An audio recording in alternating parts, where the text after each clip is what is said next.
Hello po at maligayang pagbabalik. Narito po ang compilation videos na mula sa Heartwarming Stories playlist na sana po ay magustuhan po ninyo. Maraming salamat po. Unang video. Nagtagpo ang landas namin ng kabiyak ko nung makita namin ang isa't isa sa mall. Kasagsagan noon ng isang show ng artista para sa bagong palabas nito at isa na ako sa maraming taong nag-aabang na makita ang artista na iyon. Nakita ko ang asawa ko noong mga oras na iyon na medyo nahihirapan makita ang entablado dahil na rin sa medyo may kaliitan ito at napakaraming tao sa harapan niya. Ako naman ay nasa mismong harapan at nakasandal sa harang kaya kitang-kita ko ng malinaw ang lahat. Napansin kong malungkot ito kaya nung tinanong ko kung gusto niyang pumunta sa pwesto ko ay nagsusumigaw ito sa tuwa. Pagkatapos noon ay nagsimula na kaming mag-usap at hindi na rin nagtagal at nagkapalagayan na kami ng loob. Isang taon lang ang lumipas mula sa pagiging magkasintahan namin ay nagpakasal na kaming dalawa. Halos lahat ng bagay ay nagkakasundo kami at isa na doon ay ang pagkakaroon ng mga anak. Gusto kong magkaroon ng isang anak na lalaki na makakasama kong mag-inom kapag siya ay lumaki na, samantala ang aking misis ay nagnanais na magkaroon ng isang anak na babae dahil nais niya itong damitan na parang isang prinsesa. Pero tila ba iba ang plano ng tadhana para sa amin. Kahit anong pilit namin ay hindi talaga kami mabiyayaan ng anak. Sinabi ng doktor na mayroong problema sa matres ang misis ko kaya labis itong nagdulot ng lungkot sa asawa ko. Kung noon ay napakamasayahin niyang tao at napakadaling patawanin, ngunit nung marinig niya ang balitang iyon, naging madilim na ang mukha niya na tila pinagsukluban ng langit at lupa. Hindi ko makaya na makita siyang lubhang malungkot pero inaamin ko na maging ako ay sobrang nalulugmok sa kalungkutan. Mas lalo kaming kinakain ng lungkot sa tuwing nakakakita kami ng pamilya na may mga anak kapag kami ay lumalabas. Isang araw ay nagbigay ako ng suwestyon sa aking asawa na kung nais niyang mag-ampon na lang kami. Noong una ay nagalit siya sa akin at sinabi niyang hindi daw namin iyon kadugo. Naiintindihan ko naman ang punto niya. Kaya lang hindi ko naman kakayanin na hindi maranasan sa talang buhay namin ang pakiramdam ng pagiging isang magulang. Kaya hindi ako nagpatinag at patuloy ko pa din siyang sinusuyo hanggang sa kalaunan ay bumigay na din siya at pumayag na bumisita kami sa isang bahay ampunan. Sa unang lugar na napuntahan namin ay mayroong isang sanggol na lalaki ang pumukaw ng atensyon namin. Agad na lumitaw ang mga ngiti sa aming labi noong nasilaya namin ito. Sa hindi inaasahang pagkakataon ay pareho kaming nagkatitigan na mag-asawa at kahit hindi kami magsalita ay ramdam na namin na ito na ang para sa amin. Hindi na kami nagpaligoy-ligoy pa at inasikaso agad ang proseso ng pag-ampon sa sanggol na tinuring naming isang prinsipe. Umiikot sa bata ang buhay namin at madalas ay palagi namin sinusunod kung anong nais ng anak namin. Palagi namin itong inuulanan ng halik at yakap na may mainit na pagmamahal. Kahit segundo ay hindi maalis ang tingin namin dito. Ipinaliwanag namin sa aming mga kamag-anak na ayaw namin malaman ng anak namin na hindi kami ang tunay niyang magulang. Kaya nakiusap kaming ilihim ito sa kahit na sino, lalo na sa bata. Nung mag-aaral na ang aking anak sa unang baitang, ay bigla kaming nakatanggap ng isang magandang balita. Isang milagro na nabuntis ang aking asawa. Sa sobrang tuwa namin ay halos magsayawan kami buong gabi. Habang lumalaki ang tiyan ng asawa ko, ay nadadagdagan din ang atensyon na tinutuon namin sa pagbubuntis niya dahil ayon sa doktor ay napakaselan at delikado ng pagbubuntis ni Mrs. Mataas ang tsansang malaglag ito kaya kailangan naming mag-triple ingat. Hindi namin namamalaya na napapabayaan na namin ang una naming anak. May pagkakataon pa na nasisigawan ko ang bata sa tuwing inaatake ako ng pagiging mausisa at lumalapit sa tiyan ng kanyang nanay. Pinapagalitan ko siya dahil delikado at baka maaksidente niyang madaganan ang tiyan ng asawa ko. Natatandaan ko pa noon na may isang kaganapan na sa sobrang pagkabigla ko ay nahata ko siya na nagresulta ng kanyang pagkatumba. Tandang-tanda ko ang mga nagawa ko sa kanya at hanggang ngayon ay nakokonsensya at naaawa ako para sa anak kong lalaki. Palagi siyang umiiyak sa kanyang kwarto. Sa tingin ko ay nakaukit na din ito sa memorya ng anak ko. Subalit kahit ni minsan ay hindi niya ito nabanggit magpasa hanggang ngayon. Dumating na ang araw ng pinakahihintay namin. Isinilang ng aking asawa ang aming prinsesa. Akala ko noon ay matutuwa ako na makikipaglaro sa aking anak na lalaki, pero tila ba mas nanaisin ko pang makipaglaro habang nakadapa na parang kabayo at sakay-sakay ko ang bunso ko. Mas lalong lumala ang pag hindi namin pagtuon ng pansin sa anak naming lalaki na tila ba nakalimutan na naming parte siya ng aming munting pamilya. Ang buong atensyon naming mag-asawa ay nasa bunso namin. Kumbaga, biglang nagbago ang ihip ng hangin sa trato namin sa batang lalaki. Kung noon, ang atensyon at aruga namin sa kanya ay dinaig pa ang init ng temperatura ng tag-init, pero ngayon ay matindi pa sa lamig na kasing hagupit ng isang matinding bagyo tuwing tag-ulan. Marahil ay napagtutuunan lang namin siya ng pansin kung kinakailangan na talaga, gaya ng tuwing pinapapunta kami ng kanyang guro sa paaralan. Hindi ko man lang natanong kung anong gusto niyang kainin o kung saan niya gustong mamasyal. Wala na siyang nagagawa kundi kainin kung ano man ang gustong kainin ng kanyang kapatid na babae. Pero ni minsan ay hindi ko siya narinig na nagreklamo. Opo, aminado kaming mag-asawa at kasing linaw pa ng tubig sa isang malinis na batis na hindi kami naging mabuting magulang sa kanya. Opo, hindi namin siya tunay na kadugo, ngunit sa mata ng batas at Diyos ay anak pa din namin siya. Subalit hindi ito sumagi sa aming isipan noong mga panahon na iyon. Tila ba'y nakaligtaan namin siya. Ang tanging nasa isip lang namin ay masaya kami at nagkaroon kami ng anak. At ang bunso naming iyon na ang nag-iisang anak namin na pinagbuntis ng aking misis at hindi na kami biniyayaan pang muli. Ayos lang naman iyon para sa akin. Ang importante sa amin ay meron na kaming isang prinsesa. Kagaya nga ng sinabi ko, walang bakas ng pagrereklamo akong narinig mula sa anak naming lalaki. Hindi niya nababanggit ang tungkol sa hindi patas naming pagtrato sa kanilang magkapatid. Bukod doon, ipinakita niya kung gaano niya kamahal ang bunso niyang kapatid na babae. Palagi niya itong tinutulungan at pinoprotektahan. Dahil mas matanda siya dito at matalino siyang bata, ay tinuturuan niya din ito sa pagbabasa at iba pang gawain sa paaralan. Kaya sa paglipas ng panahon, ay halos maging kambal tuko na ang dalawang iyon at halos hindi mo na mapaghiwalay. Sa tuwing kumakain ito, ay ibinibigay ng anak kong lalaki sa kapatid niya ang unang subo ng pagkain. Ang bunso ko namang anak ay napakalambing sa kanyang kuya at palagi niya itong niyayakap sa tuwing nanonood sila ng programa sa telebisyon.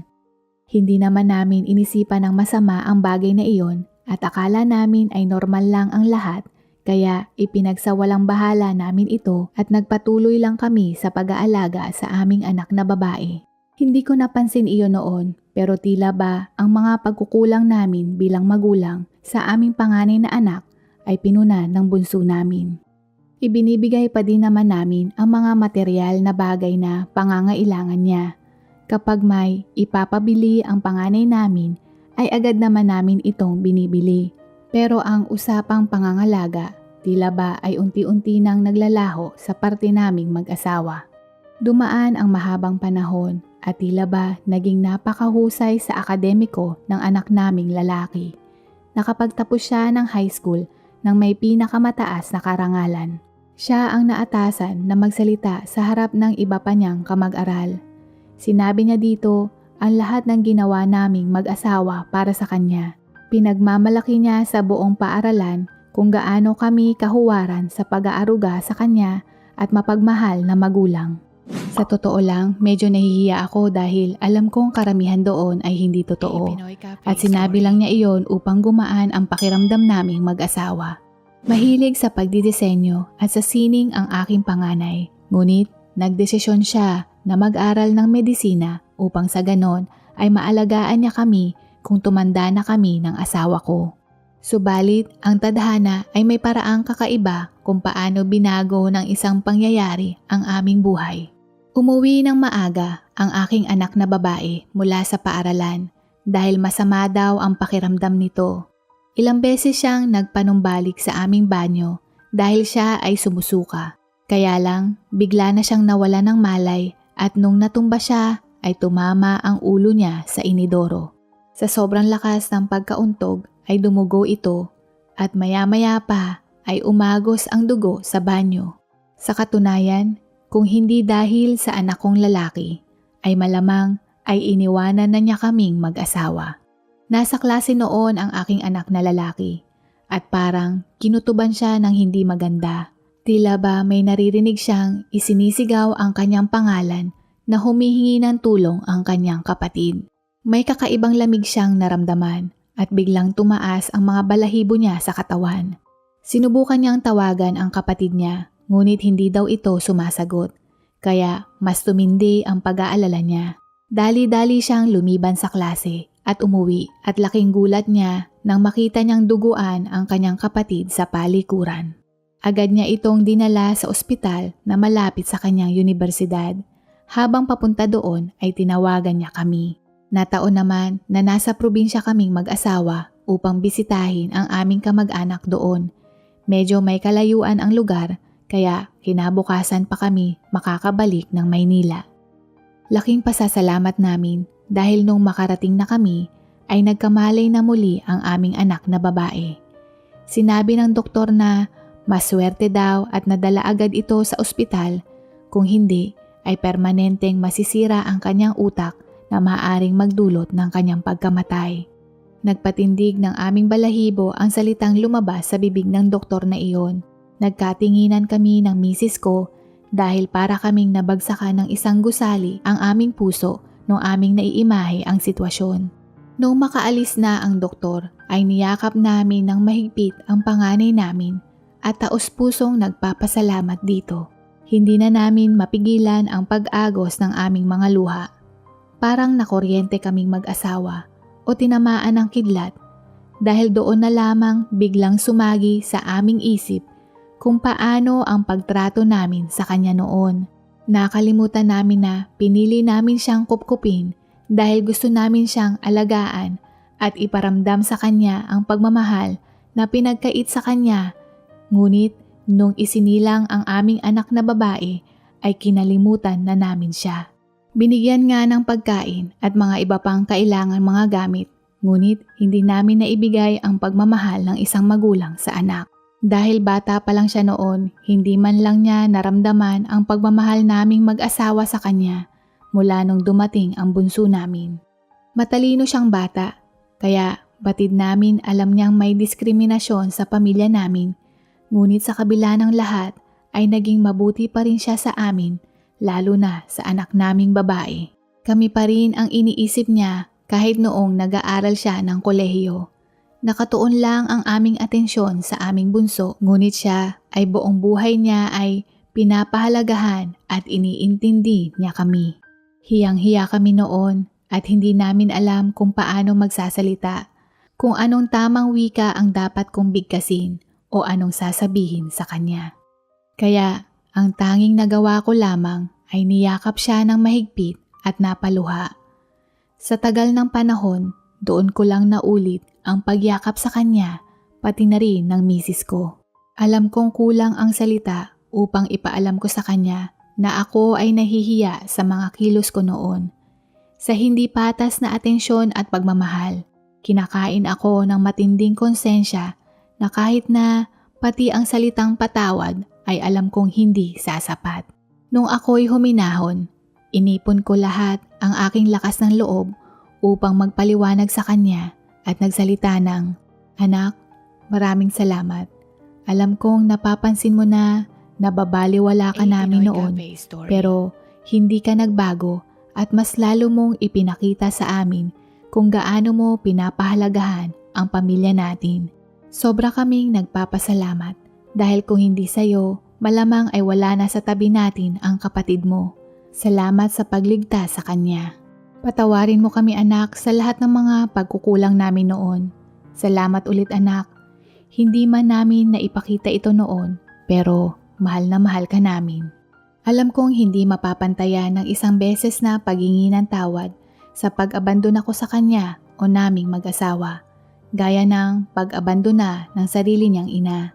Laking konsensya ko nung nagnilay-nilay ako na wala kaming pinagkaiba nung sarili niyang nanay na ipinaubaya siya sa ampunan. Ang hirap siyang tingnan sa mata dahil guilty na guilty kami sa mga kasalanan namin sa kanya. At nung nagsalita siya, ay lubha namin itong ikinagulat ng misis ko. Natatandaan ko pa ang sinabi niya sa amin. Ma, pa, hindi niyo naman po kailangan magpasalamat sa akin. Naintindihan ko po kung bakit ganoon ang naging pagtrato niyo sa akin. Mahal ko po ang aking kapatid, kagaya ng pagmamahal niyo sa kanya. Bilang kuya niya ay aalagaan ko siya, kaya hindi niyo na po kailangan humingi ng dispensa sa akin. Sa katunayan, nagpapasalamat po ako sa inyo dahil kung hindi po sa inyong dalawa ni Mama, ay hindi ko po mararanasan kung paano magkaroon ng magulang at kung paano magkaroon ng isang kapatid na babae at kung paano magkaroon ng isang pamilya. Ma, pa, iniligtas niyo po ako. Binigyan niyo po ako ng isang pagkakataon na maramdaman ang isang tunay na pagmamahal nung pinili niyo po ako sa bahay ampunan. Kahit kailan ay hindi niyo kailangan humingi ng tawad sa akin. Habang buhay po akong magpapasalamat sa inyo. Ang malaking bahagi ng kung sino po ako ngayon ay dahil sa inyo. Mahal na mahal ko po kayo. Malumanay at malambing niyang wika at bigla na lamang niya kaming niyakap. Gulat na gulat kami, hindi na nga namin siya nagawang yakapin agad pabalik. Para kaming naging estatwa nung matuklasan naming alam niya ang katotohanan. Paano niya nalaman? Kanino niya ito narinig? Ikinuwento niya sa amin noong nasa 2 baitang siya at nung minsan nagkaroon kami ng salo-salo ng buong pamilya namin nung Pasko ay nalasing daw ang tiyahin niya. Sinabi daw nito na napakaswerte niyang bata dahil inampun siya ng mabubuting tao. Bukod doon, sinabihan pa daw itong magpasalamat sa Panginoon. Nung marinig ko iyon ay nairita ako at hindi ko na nakontrol na mapakuyom ang aking mga kamay. Bigla na lamang natawa ang aking anak na lalaki at sinabing natutuwa pa nga daw siya na nalaman niya iyon. Dahil mas nauunawaan niya ang naging pagtrato namin sa aming bunso at mas nagpapasalamat pa siya sa aming mag-asawa. Ito din ang dahilan ng pagpursigido niya sa pag-aaral upang maipagmalaki namin siya sa hinaharap. Labis at sobra namin siyang ipinagmamalaki at hindi lang sa hinaharap kundi ngayon mismo. Hindi namin napansin na nagkamalay na pala ang aming anak na babae at tahimik itong nakikinig. Maging siya ay nabigla sa narinig, kaya bagamat nanghihina pa, ay sinubukan nitong igalaw ang kanyang mga kamay at sinenyasan ang kuya niya na yakapin siya. 1 taon na ang nakakalipas mula nang mangyari iyon. Ngayon ay masaya kami bilang isang totoong pamilya. Sama-sama naming ginagawa ang mga bagay-bagay at palagi kaming nagtutulungan. Kaming dalawang mag-asawa ay natuto at nagsisisi sa aming mga pagkukulang sa aming panganay. Kung kaya kami ay sobrang nagsisipag na ipinaparamdam sa kanya ang pagmamahal na madaming taon niyang hindi nadama mula sa amin. Natuto din kami na mas pahalagahan ang bawat isa kumpara noon. Masasabi kong kahit hindi man iisang dugo ang dumadaloy sa amin at hindi man kami ang lumikha sa kanya, walang kahit na sino ang makakatibag sa koneksyong meron kami bilang isang pamilya. Silang dalawang magkapatid ang aking pride and joy, na isang kayamanan na aking na-invest at hindi kailanman mananakaw sa akin. Kasabayan nito na natupad din ang pangarap ko na makakainuman ko ng alak ang anak kong lalaki habang nagkukwentuhan ng mga bagay-bagay sa mga mangyayari sa aming buhay mula kahapon, bukas at hinaharap. Pangalawang video. Lumaki ako sa Mindanao kasama ang 3 ko pang mga kapatid. Napakahirap ng aming buhay doon at may pagkakataong itinutulog na lang namin ang gutom. Ako ang panganay at iniwanan kami ng aming ama noong ako ay 12 taong gulang pa lamang. Siya ay isang duwag na nais makatakas sa kahirapan para sa kanyang sarili.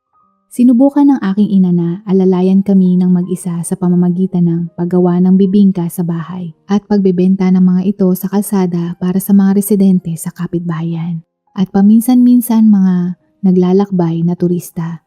Ngunit siyempre nahirapan ng aking ina na magpakain ng napakaraming gutom na bibig at mga lumalaking bata.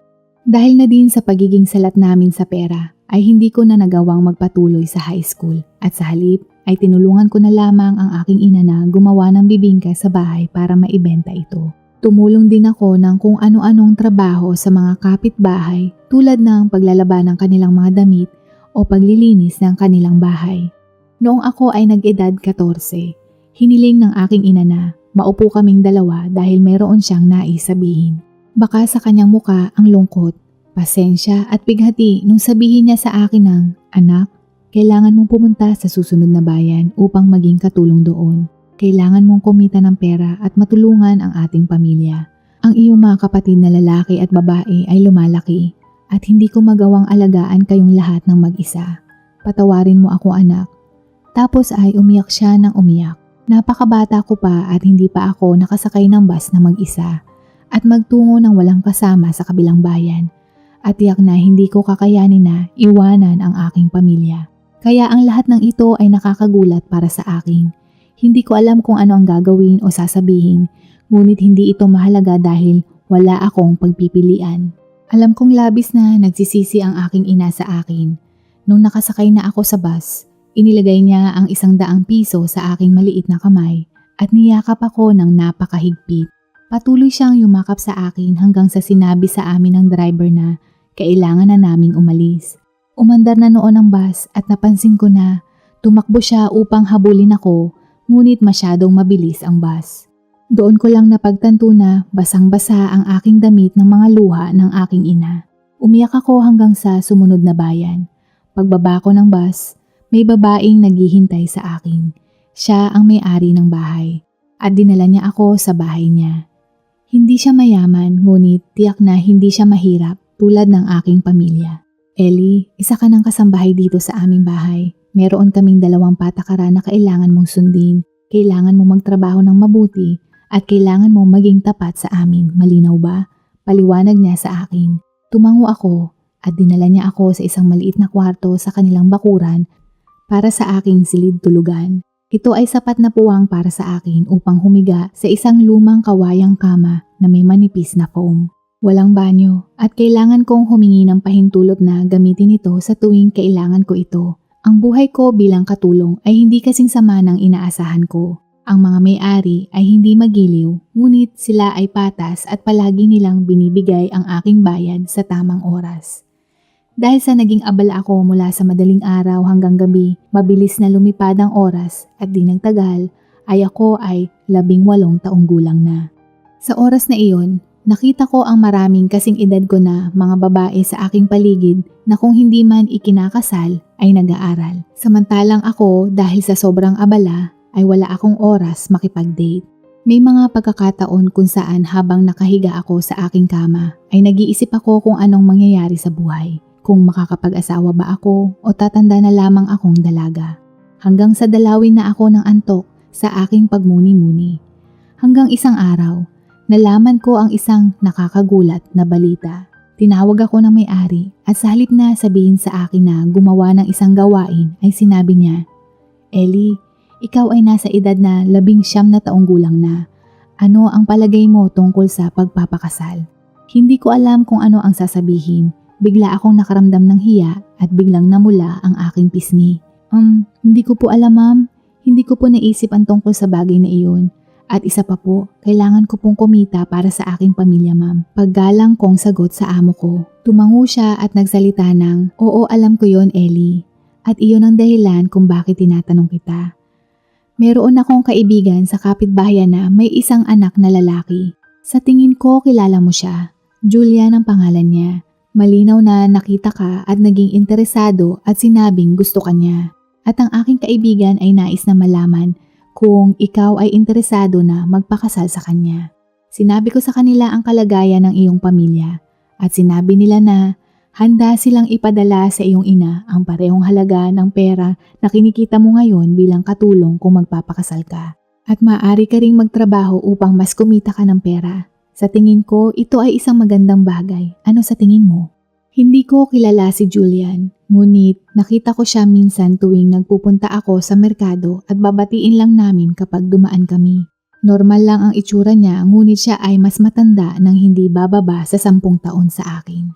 Tiyak na ang kasunduan na may kalakip na salapi ay nakakaakit lalo na sa isang kagaya ko. Kaya nung gabing iyon ay nakausap ko ang aking ina at sa kanyang pag-aproba na ikakasal ako. Walang seremonya ang kasal. Wala ring naganap na rehistrasyon sa kasal. Lumipat lang ako sa bahay nila. Kumbaga, nag-live-in kami. Sa isang mangmang na tulad ko, ayos lang ito sa akin at pinanghahawakan ko lamang ay ang pangako nilang pagtulong pinansyal para sa aking pamilya. Tinuring ako ni Julian bilang isang tao na maaari siyang magkaroon ng physical na relasyon pero hindi bilang asawa. Sa madaling salita, ang kanyang parausan. Nakuha niya ang pagkababae ko. Kaya't maliban sa pakikipagtalik ay hindi niya ako kinakausap. Maliban na lang kung nagugutom siya, inuutusan pumunta sa palengke o beer. Hindi ko naranasan ang mga sinasabi ng mga kababaihan ang isang date, gaya ng kumain sa isang restaurant o manood ng sine. Hindi na rin ako nagreklamo dahil wala akong nararamdaman para sa kanya. Kaya komportable na ako sa ganitong sitwasyon. Gayunpaman, makalipas ang ilang sandali, nalaman ko ang tunay na rason kung bakit nila ako hiniling na makasama ko siya. 1 taon ang lumipas mula nung kami ay magsama at hindi pa ako nagbubuntis. Maayos naman ang aking buwan ng dalaw kaya nagtataka ako kung ano ang mali. Siguro may nangyari sa akin, hindi ko lang mawari. Pagkatapos ay may isang tao sa kapitbahay ang nagsabi sa akin ng dahilan. Si Julian ay merong madaming kinakasama bago ako, ngunit hindi siya maaring magkaroon ng anak, kaya iniiwanan siya ng mga babaeng kinakasama niya.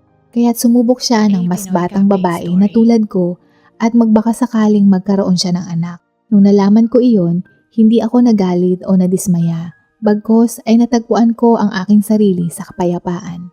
Alam ko mula sa aking sariling karanasan na ang pagkakaroon ng maraming mga anak ay hindi kinakailangan upang gumawa ng isang masayang pamilya. At hindi ako sigurado kung gusto kong magkaanak sa lalaking iyon. Sa katunayan ay nandito lang naman ako dahil sa pera. Ngunit ang pagkakaroon ng anak ay hindi problema. Lumitaw ang naging tunay kong problema, ang aking biyanang babae, ang ina ng aking kinakasama.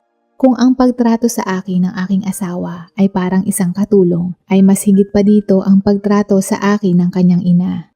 "Ellie, maglinis ka ng kusina. Ellie, bumili ka ng gulay sa palengke at bumalik ka kaagad at magluto ng hapunan. Nagugutom ako, bilisan mo." Mga kadalasang pabalang na utos niya. Matitiis ko pa ang bagay na iyon, ngunit ang hindi ko talaga matiis ay kung paano siya nagsasabi ng hindi magagandang salita na may masamang ngiti at nalilisik na mata sa tuwing ipinapadala niya ang buwanang pagbabayad sa aking ina. Gaya ng panlalait niya sa trabaho ng aking ina bilang tagagawa at tagabenta ng bibingka, pinamumukha niya sa akin ang perang pinapadala niya sa pamilya ko, na kung hindi dahil sa kanya ay malamang nasa lansangan na ang mga kapatid ko. Ang pagtapak niya sa pagkatao ko at sa pamilya ko ay hindi ko masikmura sa mga masansang na salitang lumalabas sa kanyang bibig. Minsan napapaisip ako, ganoon ba talaga ang mga taong may pera at niyuyurakan na lamang ang mga taong dukha? Ang mundong ginagalawan ko ay sadyang hindi patas sa mga pobreng katulad ko at malala pa dito ay madalas niyang isinisisi sa akin na ako ang may problema kung bakit hindi ako mabuntis. Ako pa ang inaakusahan niyang baog. Sa akin niya ibinubuntong ang kanyang pagkadismaya Ang kanyang asawa ay namatay ng napakabata mula sa atake sa puso. At sa isip-isip ko, sino ang hindi mamamatay kung siya ang asawa? Ang magandang bagay lamang sa pamumuhay sa bahay na iyon ay ang aking bayaw na si Jasper. Siya ang nakababatang kapatid ng aking asawa. Dalawa silang magkapatid. Si Jasper ang palaging humihingi ng paumanhin sa akin para sa lahat ng kahilahilakbot na pagtrato na natatanggap ko mula sa aking asawa at sa kanyang ina. Siyempre hindi niya ito kasalanan at maganda din ang trato niya sa akin. Madalas lagi akong dinadala ni Jasper sa isang restaurant, sa mall, sa sinihan at nakainom ng serbesa sa isang bar. Hilig din niyang manood ng sine na may popcorn at soft drinks, kaya naman nakahiligan ko na rin ito. Masaya akong makakain sa isang lugar na hindi ako ang naghuhugas ng pinggan. Ang bayaw kong si Jasper ang nagbigay liwanag sa madilim kong buhay, nagbigay ngiti sa malungkot kong labi, at nagbigay lakas upang huwag sumuko sa anumang pagsubok. Hanggang sa isang araw, inihayag ni Jasper sa pamilya na siya ay ikakasal na. Malungkot na masaya ako nung marinig ko ang kanyang balita. Hindi dahil bigo ako sa pag-ibig, kundi alam kong bubukod siya ng tahanan at lilisanin na niya ang bahay na impyernong ito at ang tanging tao na mabait sa akin sa bahay na ito. Alam kong kasakiman ang maging malungkot, kaya hindi ako dapat malungkot para kay Jasper.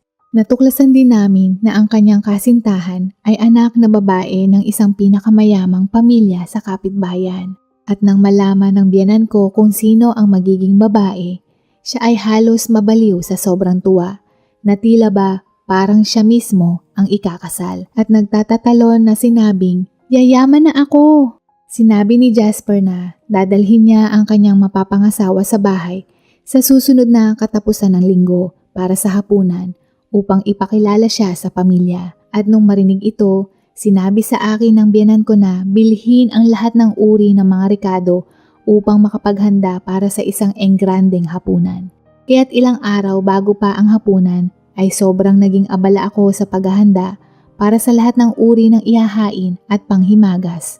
Sa palagay ko, nakapagluto ako ng isang handaang pampiesta na labis ang dami ng pagkain na pwedeng-pwede na para sa isang barangay. Ang biyenan ko ay bumili ng isang bote ng red wine na nagkakahalaga ng 5,000 piso. Nakatumbas ng ipinapadala niyang pera sa aking ina kada buwan. Kailangan nating magmukhang mayaman, di ba? Sambit niya habang nakatingin sa bote ng alak. Sa wakas ay dumating na ang araw na ipinakilala ni Jasper ang kanyang mapapangasawa sa bahay. Hindi naman maitatanggi na napakaganda niya. Siya ay may malaking mata at bilugan na muka at ang kanyang mga labi ay maliit at may matatamis na ngiti na ikaw ay mahahawa at mapapangiti din. Ngunit nagkaroon lamang ako ng isang maikling pagsulyap sa kanya mula sa malayo, mula nang sapilitan akong pinapunta ng aking biyenan sa kusina upang maghanda ng mga pagkain at iluto ang dapat pang iluto, ni hindi niya ako ipinakilala sa kanyang magiging manugang. Habang ako ay naghahanda pa rin, ay dinala ng aking biyenan si Angela sa sala kung saan mayroong kape at merienda. Ngunit sa ilang sandali, narinig ko ang pagtawag ng aking pangalan mula sa likuran ko. "Ellie, ito ang fiancé ko si Angela," sambit ni Jasper. Lumingon ako at si Angela ay nakatingin sa akin nang nakangiti sabay sabing, "Kumusta ka, Ellie? Ako si Angela. Napakasaya kong makita ka sa wakas." Oh, hello po. Masaya din po ako na makilala ka." Nahihiya kong sambit. Iniabot niya ang kanyang kamay para kamayan ang aking kamay. Ngunit basa at marumi ang aking mga kamay sa pagluluto at itinago ito sa likuran ko. Ngunit nagsalita muli si Angela ng, "Ayos lang sa akin." Pagkatapos ay kinuha niya ang maruming basang kamay ko at kinamayan ako. May sasabihin pa si Angela ng iba, ngunit dumating ang biyenan ko at hinawakan ang kanyang kamay at niyayang magtungo sa hapagkainan. "Kain na tayo," sambit niya. Naupo kaming lahat sa mesa at nilabas ng aking biyenan ang binili niyang red wine at ibinuhos sa isang napakalaking baso, sa baso ng magiging asawa ni Jasper. Sumunod ay sa kanyang sariling baso. Tapos ibinuhos din niya ang malaking bahagi sa asawa ko at pagkatapos ang natitira kay Jasper. Huling-huli ako, Ngunit sa mga oras na iyon, kakapiranggot na lamang ang laman ng bote, mga isang lagok. Nakakaawang tingnan ang aking baso. At kung nagsasalita lamang ang baso, marahil ay sasabihin nun, "Kawawang Ellie, sana hindi ka nalang binigyan." Tiningnan ko ang aking baso at napahinga na lamang ako ng malalim. Tiningnan ko din ang aking biyenan at ang aking asawa at sila ay tila walang pakialam sa akin. Pero napansin kong nakatingin sa akin sina Jasper at Angela at hindi sila nakangiti. Maya-maya pa ay kinuha ni Angela ang kanyang baso at nagsimulang ibuhos ang kanyang sariling alak sa aking baso at sinabing, "Hindi ako partikular na mahilig sa alak kaya paghatian na natin ito, Ellie." Tumingin ako sa biyenan ko at mukhang hindi siya masaya. Sinubukan niyang pigilan si Angela at sinabing, "Ay, hindi mo kailangan gawin yan, walang alam si Ellie tungkol sa alak. Hindi pa siya nagkaroon ng alak dati. Sa kanya, pareho ang soft drinks at alak. Tsaka okay na sa kanya ang tubig." Biglang sabat ng aking asawa na, "Tama ka dyan, ma." At nginisihan ako na parang nangaasar. Gusto kong sundutin ang mga mata niya sa sobrang inis. Subalit hindi nagpatinag si Angela at nagsalita muli ng, "Ay, hindi. Ang kahit anong alak, mura o mahal man, ay maayos na alak. Alak ay alak. Kahit sino ay pwedeng uminom nito. O heto pa, Ellie." At ibinuhos niya ang higit sa kalahati ng kanyang alak sa aking baso. Tumingin ako sa biyenan ko at kita kong sasabog na siya sa loob. Napansin ko ang pagkuyom ng kanyang kamao at halatang hindi niya nagustuhan ang ginawa ni Angela. Wala man siyang sinabing kahit isang salita, pero bakas ang kahulugan nito sa ekspresyon ng kanyang muka. Pinagkibit balikat ko lamang ito at sinamantala ko na lamang ang pagkakataon na makainom kahit 3 lagok ng mamahaling inumin. Mapait at medyo may konting tamis ang alak. Hindi man pamilyar ang lasa nito sa panlasa ko, pero batid kong ito ay masarap na lasa at sa aking pakiramdam baka makahiligan ko pa itong ganitong alak sa hinaharap. Habang kumakain ng hapunan, nagsalita muli si Angela. "Napakasarap ng pagkain. Niluto mo ba, Ellie, ang lahat ng ito?" Tiningnan ako ng biyenan ko at agad siyang sumagot ng, "Hindi si Ellie. Ako ang nagluto ng lahat. Mahusay akong magluto at tinulungan lang ako ni Ellie." Tumango ang asawa ko bilang pagsang-ayon at sinabing, "Oo, magaling talaga si Mama. Tingnan mo nga, nasarapan ka pa." Subalit, sumingit si Jasper at sinabing, "Ano? Ma? Mahusay na magluto? Nagbibiro ka lang po, di ba?" Sa katunayan, ang buong hapunan na ito ay inihanda ni Ellie mula sa pagbili ng mga rekado hanggang sa paghahain sa ating mesa. Hindi ba tama iyon, Ellie? Tumingin ako kay Jasper at sa aking biyenan at pagkatapos sa aking asawa. At lahat sila ay nakatingin sa akin. Hindi ko alam kung anong sasabihin ko. Kaya umupo na lamang ako doon ng tahimik. Doon sinabi ng asawa ko, "Hindi totoo yan. Magsalita ka, Ellie."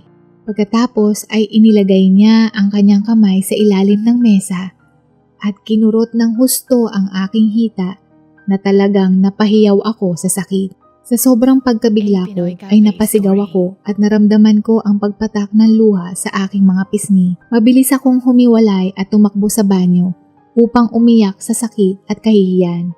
Hindi ko alam kung gaano katagal ako sa banyo, ngunit paglabas ko, nakita kong tapos na ang hapunan at hindi man lang ako nakapagsimula. Si Jasper at ang kanyang mapapangasawa ay wala na sa mesa. At ang aking asawa at ang biyenan ko lamang ang naroroon. Kapwa sila nakatingin sa akin nang may nag-aapoy at usok na mga mata. "Ano pong nangyari?" Malumanay kong tanong.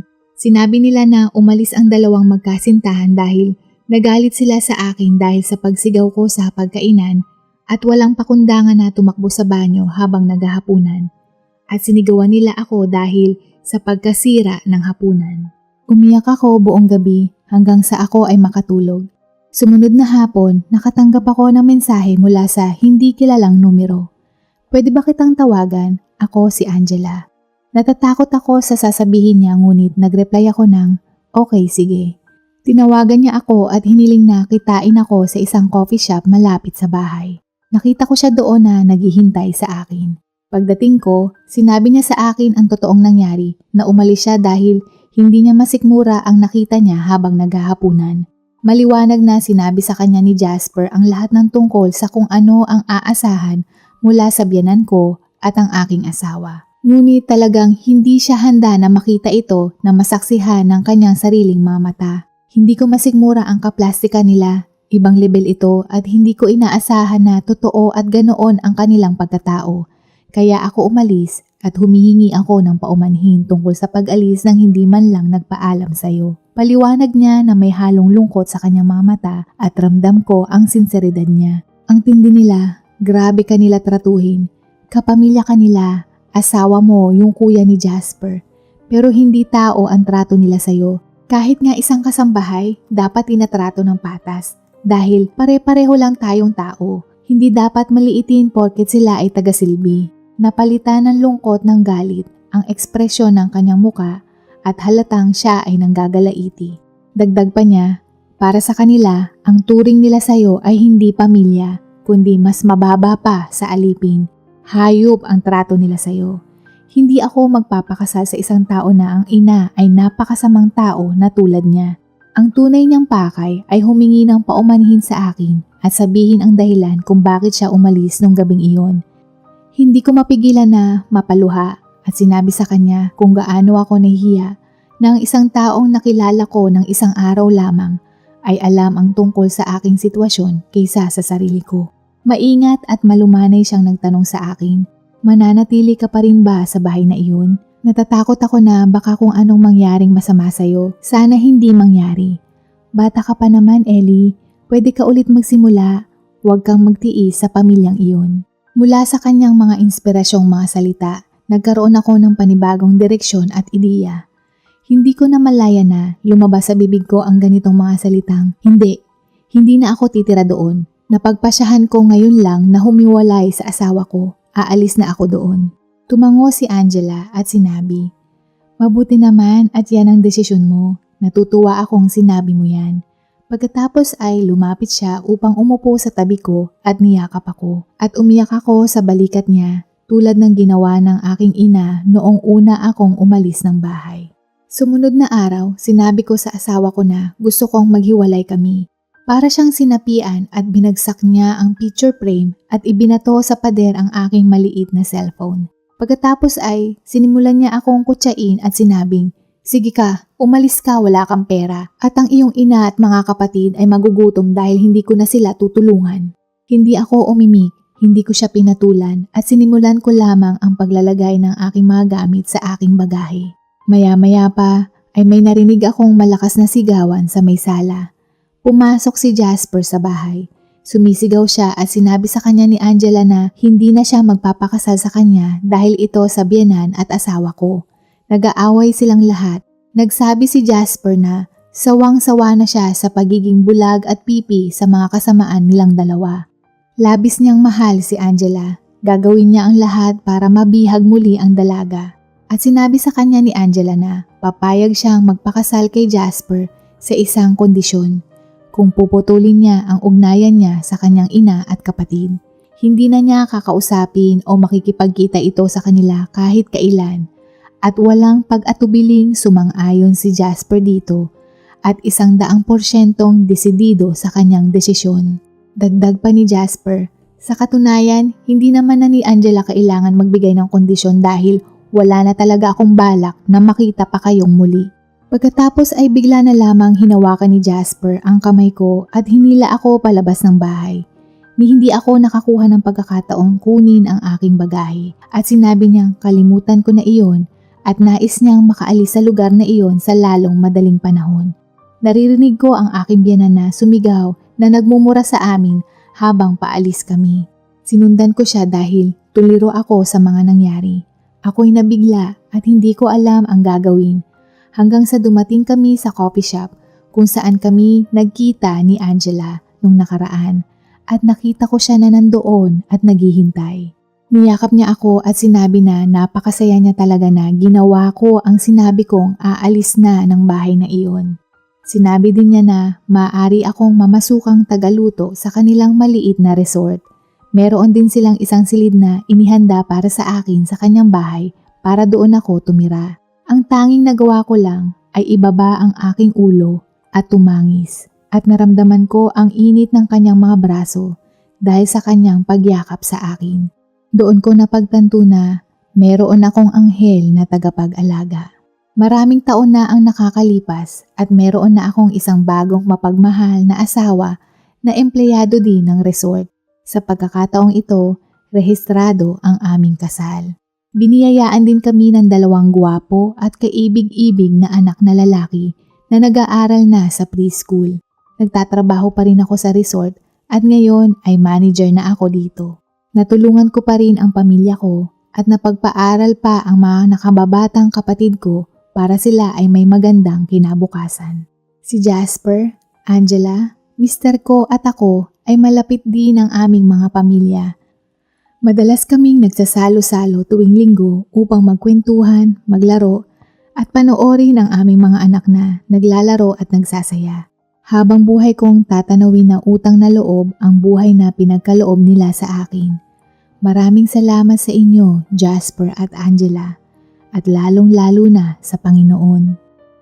Dito na po nagtatapos at sana po ay nagustuhan po ninyo ang mga kwentong ito.